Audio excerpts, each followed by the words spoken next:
Samantala, sa akademya, tinanong ng assistant ni Principal Yuanlong kung bakit hindi siya dadalo sa graduation ceremony ng mga estudyanteng siya mismo ang tumulong na palakihin. Ngumiti si Yuanlong at ipinaliwanag na ang tanging nais niya ay mabigyan ang kanyang mga estudyante ng ligtas na lugar upang lumakas noong mahihina pa sila. Ngunit ngayong handa na silang harapin ang mundo, panahon na upang tahakin nila ang sarili nilang landas. Pagkasabi nito, pinakawalan niya ang mga ibon mula sa bintana. Ngunit napansin niyang may isang matigas ang ulong ibon na nanatiling nakasilong sa hawla, dahilan upang mapaisip siya kung saan ba talaga nito gustong pumunta. Sa napakalaking graduation hall, manghang-manghang pinagmasdan ni Ma Long at Xiang Zuo ang enranding lugar. Napagtanto nilang talagang pinaghandaan ng akademya ang pagdating ng mga pinuno ng malalaking guild. Naisip ni Ma Long kung paano kaya ang naging resulta ni na Chen at Gong Ting sa kanilang lihim na pagsusulit. Habang pinag-uusapan ng kambal ang mahihigpit na patakaran ng akademya, buong pagmamalaking sinabi ni Ma Long na tiyak na din amin na ni Chen ang kompetisyon. Ngunit biglang sinabihan siya ni Gong Cheng na tumahimik at tigilan ang labis na paghanga kay Chen. Mayabang niyang iginiit na wala kahit kititing na tsansa si Chen na manalo dahil siguradong si Gong Ting ang magiging kampyon. Dahil sa kanyang kayabangan, nagsimulang magpalitan ng pang-iinsulto at pang-aasar ang magkabilang panig. Samantala, sa likod ng engranding seremonya, napansin ni Gong Lin na lahat ng pangunahing guild sa bansa ay nagpadala ng kani-kanilang kinatawan. Dahil dumalo rin ang buong board ng prestihiyosong Imperial Guild, nag-uumapaw sa pananabik ang mga tao sa labas upang masilayan ang mga alamat na ito. Hindi nagtagal ay dumating ang co-founder ng Imperial Guild na si Guang Yuan at ang founder nitong si Titan Ming upang salubungin ang mga panauhing pandangal. Sa isip ni Gong Lin, ito na ang perpektong pagkakataon upang maisakatuparan ang kanyang plano. Balak niyang gamitin ang seremonyang ito upang makuha ang suporta ng mga board member na wala pang pinapanigan at tuluyang mabasag ang tabla sa kanilang botohan. Sa paraang ito habang nakatingin siya sa isang Imperial Guild board member, determinado siyang maaga ang pinapangarap na posisyon bilang chairman.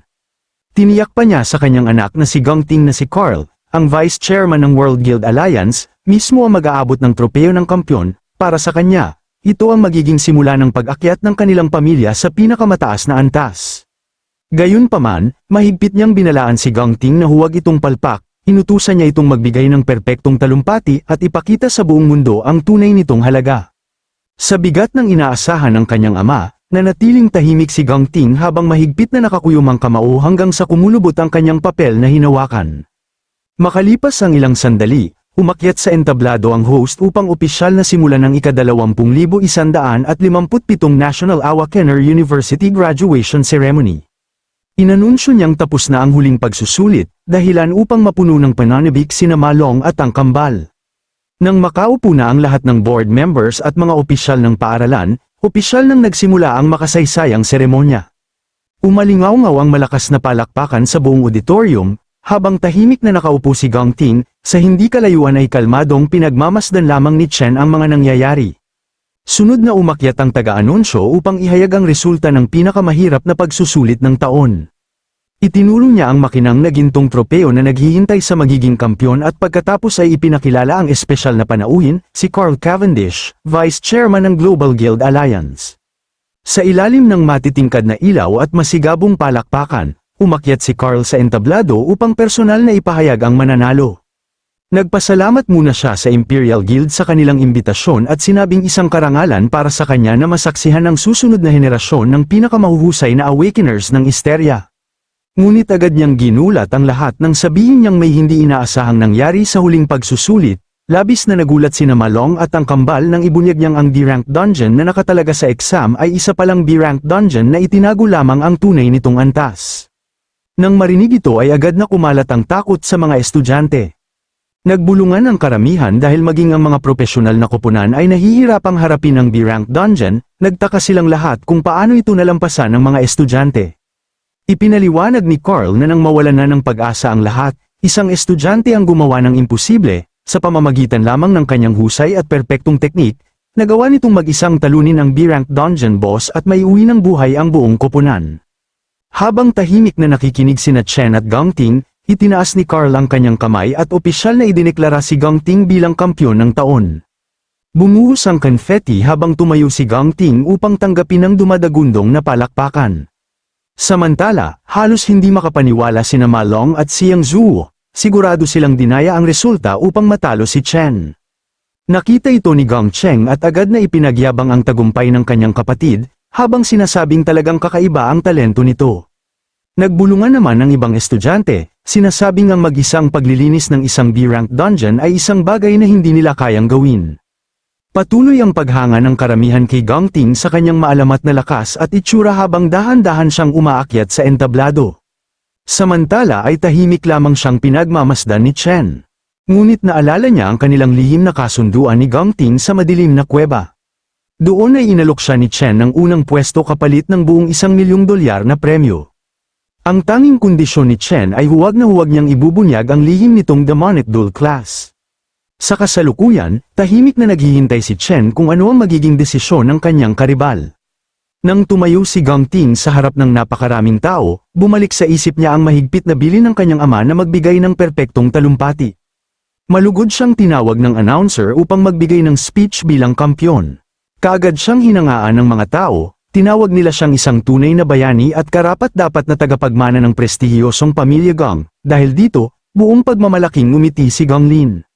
Ngunit habang nakatingin si Gong Ting sa kanyang inihandang talumpati, napatanong siya sa sarili kung yun na ba talaga ang halaga ng isang tagumpay na hindi naman kanya. Sinimulan niya ang kanyang pagsasalita sa pagsasabing tama ang vice chairman tungkol sa kabayanihang nangyari sa dungeon, ngunit kasunod nito ay ibinagsak niya ang isang nakakagulat na katotohanan, inamin niyang wala ni isa sa mga kabayanihang yun ang siya ang gumawa, lahat ng iyon ay gawa ni Chen. Nabigla ang buong bulwagan, maging sina Chen at Carl ay hindi agad nakapagsalita.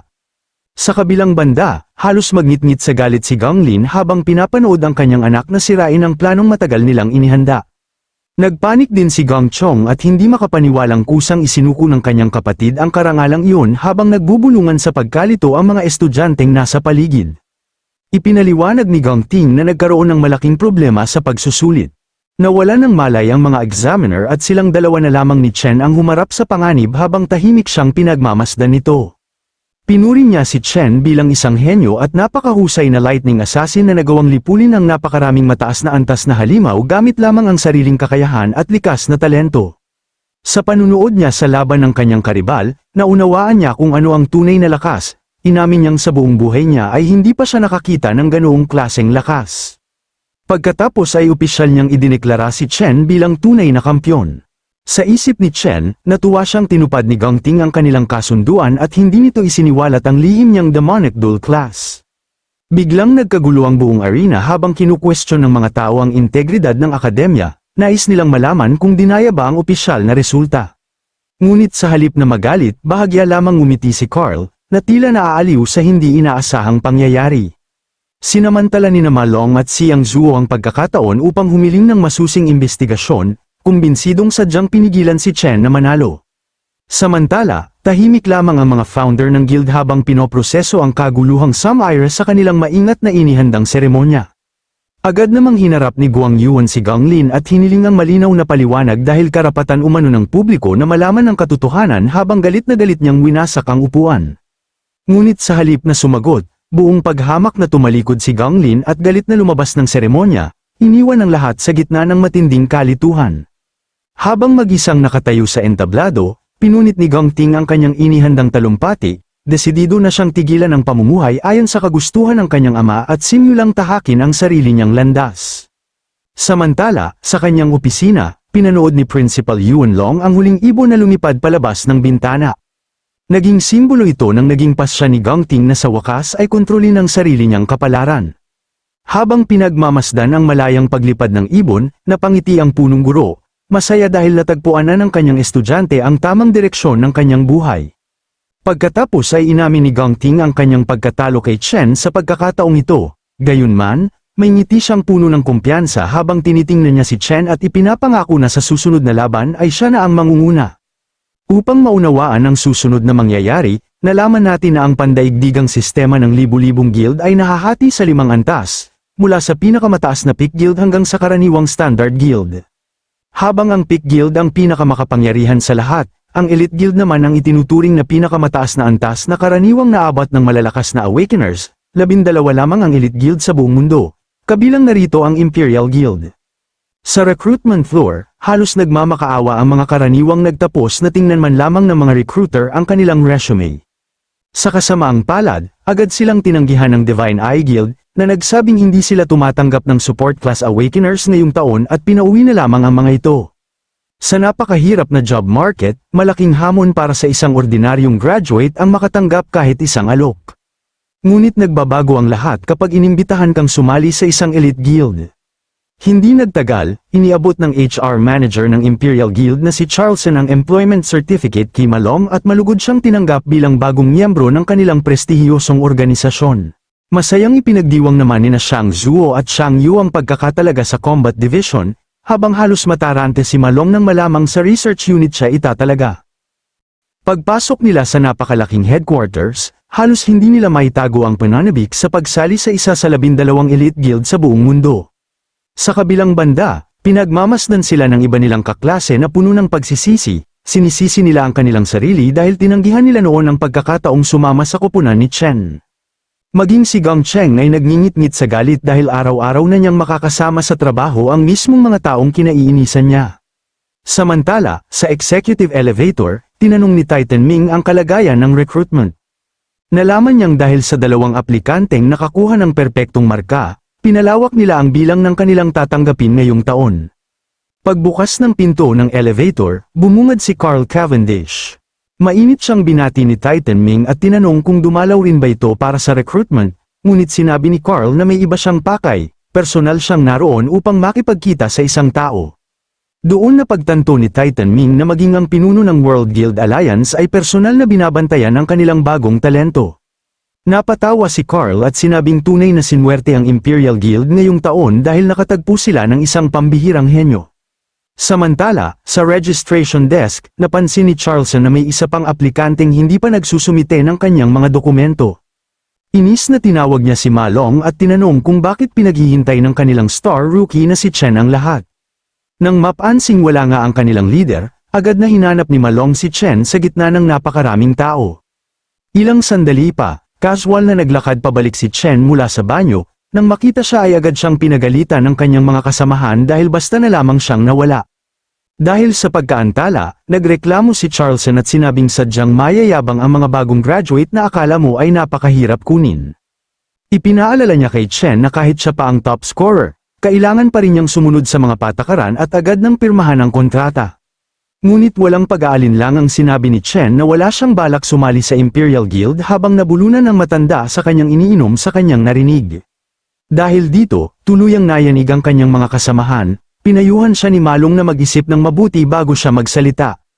Ang biglaang pagtangging ito ay nagdulot ng matinding pagkabigla sa buong silid, dahilan upang tuluyang hindi makapagsalita ang mayabang at mapanghamak na si Gang Cheng. Nagbulungan at nagkagulo ang buong bulwagan habang nagtataka kung bakit may isang Saint Awakener na tatanggi sa napakagandang alok na iyon.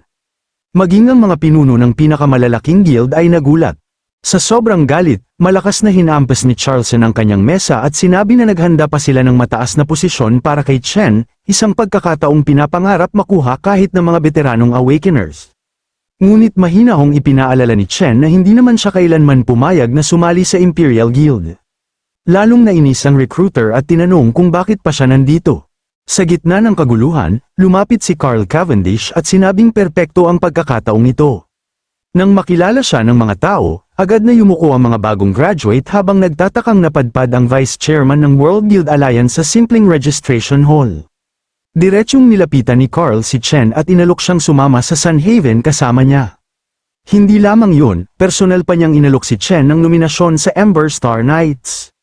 Agad na nabigla sina Gang Ting at Titan Ming sa kanilang narinig. Nagkagulo ang buong bulwagan nang marinig ang pangalang Ember Star Knights, isang pangalang karaniwang lumalabas lamang sa mga pangunahing balita sa buong mundo. Nagbulungan ang mga graduate na 6 lamang ang pick guild sa buong mundo, at sinasabing sapat ang kanilang kapangyarihan upang burahin ang isang buong bansa kung nanaisin nila. Bukod pa rito, hindi kailanman tumatanggap ng pampublikong aplikasyon ang mga guild na ito. Tanging personal na imbitasyon at rekomendasyon lamang ang kanilang pinagbabatayan. Ngunit sa kabila ng napakalaking alok, magalang na tumanggi si Chen. Ipinaliwanag niyang ang tunay niyang pakay sa lugar ay mag-recruit ng mga miyembro para sa sarili niyang guild.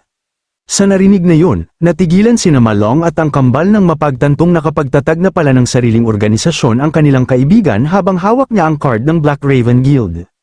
Agad na inagaw ni Charleston ang business card ni Chen at nilait ang ideya ng isang bagong graduate na magpatakbo ng sariling guild. Malakas niyang binasa ang pangalan ng Black Raven Guild na may paghamak. May pangungot siyang sinabi siyang napakahirap magparehistro ng bagong guild dahil napakamahal nito at nangangailangan pa ng formal na rekomendasyon, isang bagay na imposibleng makuha ng isang bagong graduate. Tinanong pa niya kung paano nagawa ng isang batang walang koneksyon at bagong tapos lamang sa akademya ang ganoong bagay. Ngunit biglang nagsalita ang receptionist at kinumpirmang nakarehistro nga sa database ang Black Raven Guild bilang isang lehitimong organisasyon. Dahil dito natigilan si Charleston. Ayon sa talaan, nairehistro ang Black Raven Guild noong 18 ng Mayo, naaprubahan noong 18 ng Hunyo, at si Chen mismo ang nakatalang legal na kinatawan nito. Nang marinig ang petsa, mabilis na nagkwenta si Gang Ting at agad siyang namangha. Napagtanto niyang isang buong buwan bago pa man magsimula ang kanilang final graduation exam ay sinisimula na ni Chen ang pagtatatag ng sarili niyang guild. Doon niya lubusang naunawaan ang lahat. Hindi pala unang pwesto ang tunay na habol ni Chen, ang gusto lamang niya ay makuha ang $1 milyong na premyo upang pandohan ang kanyang bagong organisasyon. Mula pa sa simula, hindi kailanman naging bahagi ng plano ni Chen ang pagsali sa Imperial Guild, ang tanging layunin niya ay itayo ang sarili niyang grupo.